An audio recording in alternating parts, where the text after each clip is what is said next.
আসসালামু আলাইকুম। কানিজ ফাতেমা লোপা স্বাগত জানাচ্ছি এনটিভির দেশের খবরে। ক্রাউন সিমেন্ট শিরোনাম দেখছিলেন, এবারে নিয়ে যাচ্ছি পুরো খবরে। বহুল সমালোচিত আয়নাঘর ছিল এবং আছে বলে মন্তব্য করেছেন র্যাব মহাপরিচালক AKM শহীদুর রহমান। র্যাব সদস্যদের হাতে নির্যাতিত ও ক্ষতিগ্রস্ত পরিবারের কাছে দুঃখ প্রকাশ ও ক্ষমা প্রার্থনা করেছেন তিনি। বলেন, র্যাব বিলুপ্ত হবে কিনা তা সরকারের সিদ্ধান্ত। আজ সংবাদ সম্মেলনে র্যাব মহাপরিচালক এসব কথা বলেন। নজরানা চৌধুরীর রিপোর্ট। 5 আগস্ট ফ্যাসিস্ট সরকারের পতনের পর আলোচনায় উঠে আসে আয়নাঘর বিষয়টি। বিভিন্ন আইনশৃঙ্খলা বাহিনী আয়নাঘর নামক বন্দিশালায় ভিন্নমত দমনের জন্য দিনের পর দিন মানুষকে আটক করে রাখত। বৃহস্পতিবার এক সংবাদ সম্মেলনে র্যাব মহাপরিচালককে তার সংস্থার অধীন আয়নাঘরের অস্তিত্ব বিষয়ে প্রশ্ন করা হলে তিনি বলেন, তার সংস্থায় আয়নাঘরের অস্তিত্ব আছে। র্যাবে যে আয়নাঘরের যে বিষয়টা এসেছে সেটা এটা তো ছিল, আছে, এবং কমিশন আমাদেরকে নির্দেশ দিয়েছেন যে যা অবস্থায় আছে ওই অবস্থায় রাখার জন্য কোথাও এখন কোনো রকম যেন কোনো পরিবর্তন না করা হয়। অ্যাকর্ডিংলি আমরা ঠিক ওইভাবেই রেখেছি যা যেভাবে ছিল অতীতে। বিভিন্ন সময়ে এই বাহিনীর দ্বারা অনেকেই নির্যাতিত হয়েছেন স্বীকার করে ক্ষতিগ্রস্তদের কাছে দুঃখ প্রকাশ করেন বাহিনী প্রধান। গুম, খুন, তারপরে আপনার অপহরণ, এই ধরনের বেশ কিছু অভিযোগ আমাদের প্রতি আছে।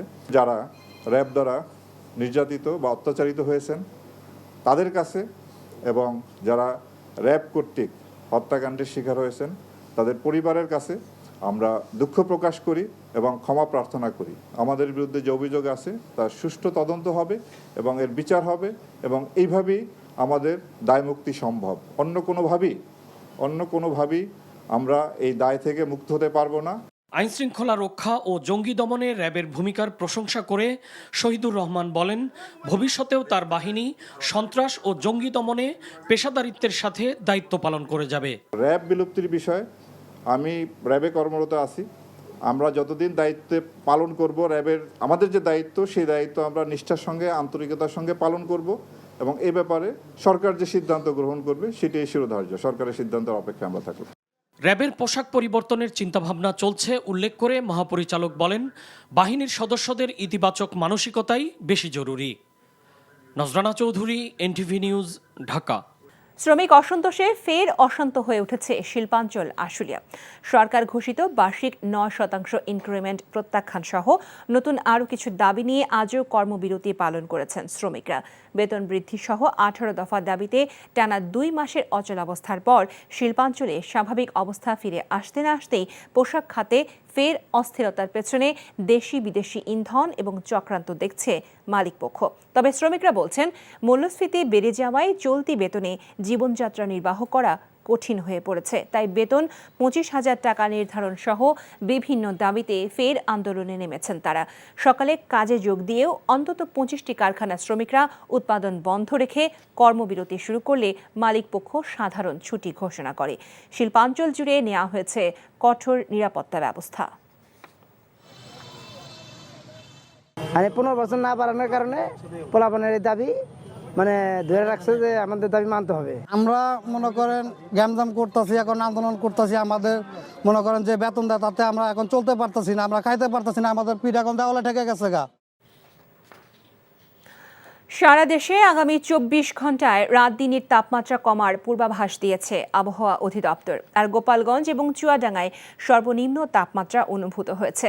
শৈত্যপ্রবাহের কাছাকাছি অবস্থা বিরাজ করছে সারা দেশে। এই অবস্থা আরও 5 দিন অব্যাহত থাকতে পারে বলে জানিয়েছে আবহাওয়া অধিদপ্তর।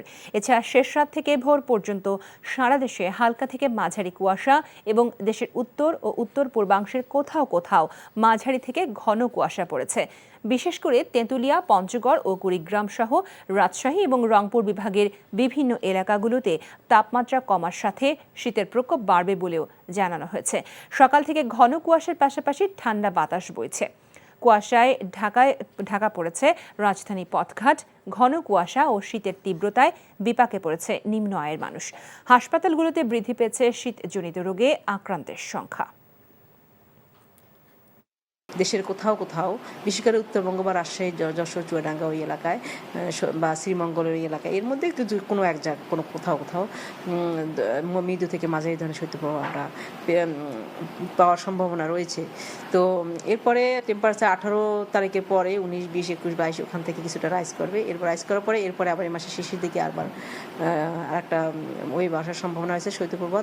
আমরা যে অফিস করব আমাদেরও সমস্যা আছে, শীতের কারণে বাড়ি থেকে ঘর থেকে বের হওয়া সম্ভব হচ্ছে না। খুব শীত, ঠান্ডা, বেড়াইতে পারছি না, কাজ কাম করতে পারছি না, স্কুলে যেতে পারতেছে না, ঠান্ডা লাগতেছে, কেউ যেতে পারতেছে না। উত্তরবঙ্গে ঠাকুরগাঁও, দিনাজপুর, তারপরে পঞ্চগড়, এদিকে তাপমাত্রা একবারে নিম্ন, মানুষ কর্মক্ষেত্রে যাইতে পারতেছে না। রাষ্ট্রদ্রোহ মামলায় ইসকন নেতা চিন্ময় দাসের পক্ষে আইনজীবীর ওকালতনামা না থাকায় আজ জামিন শুনানি হয়নি। 2 জানুয়ারি পরবর্তী জামিন শুনানি হবে। বিকেলে চট্টগ্রাম মহানগর দায়রা জজ মোহাম্মদ সাইফুল ইসলাম এই আদেশ দেন। এর আগে বুধবার আদালতে চিন্ময় কৃষ্ণ দাসের পক্ষে শুনানি করতে 3টি আবেদন জমা দেন ঢাকা থেকে আসা আইনজীবী রবীন্দ্র ঘোষ। একই দিন আসামির পক্ষে আবেদনকারী আইনজীবীর কোনো ওকালতনামা না থাকায় আদালত তার 3টি আবেদন নামঞ্জুর করেন। অত্রবারের একজন সদস্যের সাথে বাংলাদেশের যে কোনো বারের আইনজীবী সংযুক্ত হয়ে মামলা শুনানি করার অধিকার রাখেন, কিন্তু এখানে এই বারের কোন আইনজীবীর পক্ষে এই মামলায় আজকে ওনাকে এঙ্গেজ করার ক্ষেত্রে কোনো ওকালতনামা দেন নাই, যার কারণে মামলাটা শুনানি হয় নাই। ভারতীয় আগ্রাসন ও বাংলাদেশের বিরুদ্ধে ষড়যন্ত্রের প্রতিবাদে বিক্ষোভ মিছিল এবং সমাবেশ করেছে রংপুর অঞ্চলের অবসরপ্রাপ্ত সশস্ত্র বাহিনীর সদস্যরা। দুপুরে রংপুর টাউন হলের সামনে থেকে একটি বিক্ষোভ মিছিল বের হয়, পরে প্রেস ক্লাব চত্বরে সমাবেশ অনুষ্ঠিত হয়। এ সময় বক্তারা বলেন, বাংলাদেশের স্বাধীনতা ও সার্বভৌমত্ব নিয়ে ভারতের কোনো আগ্রাসন মেনে নেওয়া হবে না। এদেশের সব ধর্মের মানুষ এক। ভারতে সংখ্যালঘু মুসলমানদের নির্যাতন ও মসজিদ ভেঙে ফেলার তীব্র নিন্দা জানানো হয়।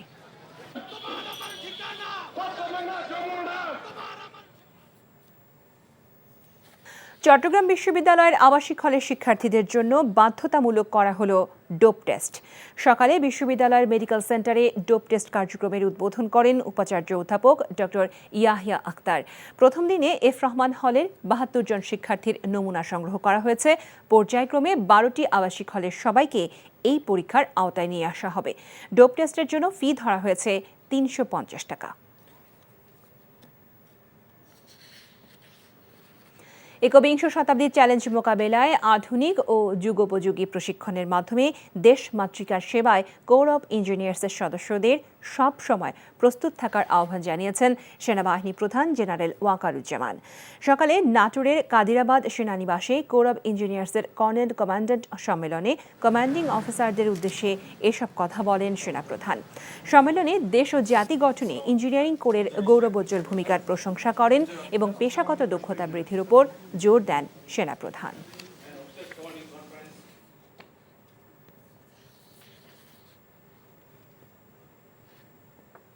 নাটোর সদরের এসএল্যান্ড কৃষ্ণচন্দ্রের বিরুদ্ধে অনিয়ম, দুর্নীতি, হয়রানি, স্বেচ্ছাচারিতা সহ নানা অভিযোগ এনে তার অফিস ঘেরাও করেছে বৈষম্য বিরোধী ছাত্র আন্দোলনের নেতাকর্মীরা।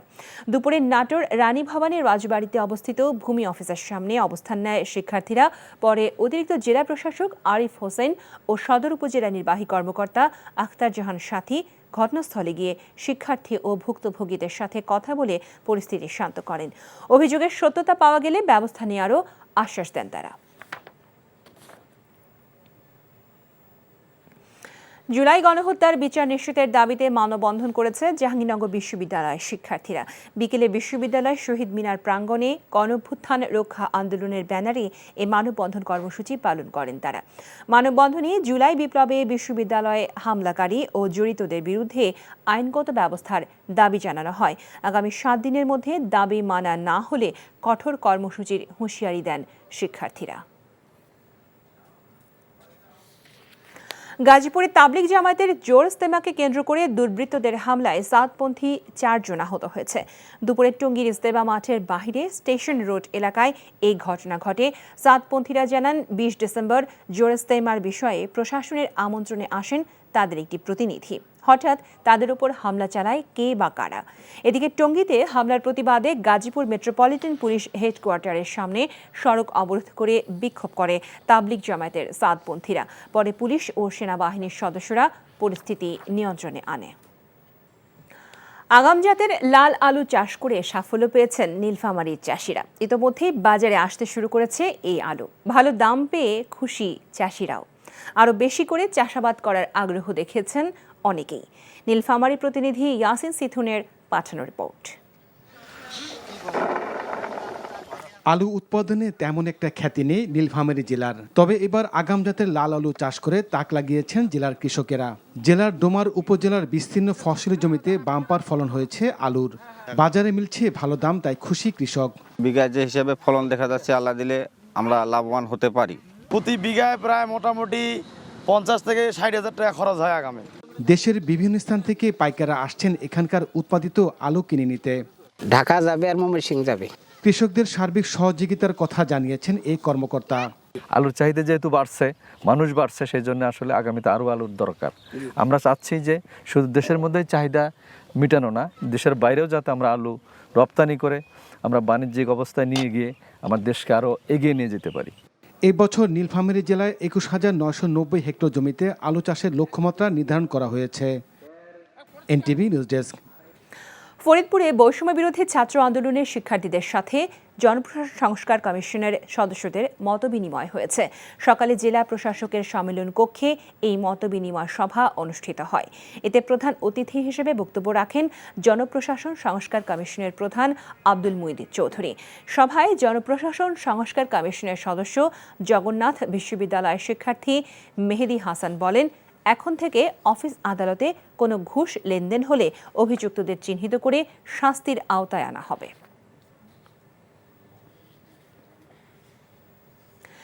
দিনাজপুরের হিলি সীমান্ত দিয়ে আসা একটি ভারতীয় গরু বিএসএফের কাছে হস্তান্তর করেছে বিজিবি। মঙ্গলবার সন্ধ্যায় সীমান্ত অতিক্রম করে বাংলাদেশে চলে আসে একটি গরু। হিলি সীমান্তের শূন্যরেখায় বিজিবি ও বিএসএফের সদস্যদের মধ্যে পতাকা বৈঠকের মাধ্যমে গরুটি ফেরত দেওয়া হয়। পতাকা বৈঠকে জয়পুরহাট 20 বিজিবির পক্ষে নেতৃত্ব দেন হিলি সিপি ক্যাম্পের কমান্ডার শাহাদাত হোসেন ও ভারতের বিএসএফের হিলি 1 ক্যাম্পের ইন্সপেক্টর শিবচারণ।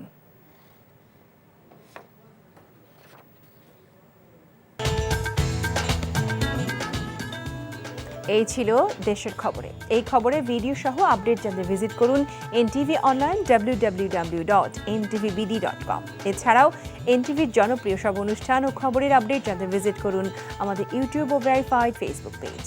6টায় ইভিনিং নিউজ দেখার আমন্ত্রণ রইল। সবাইকে ধন্যবাদ।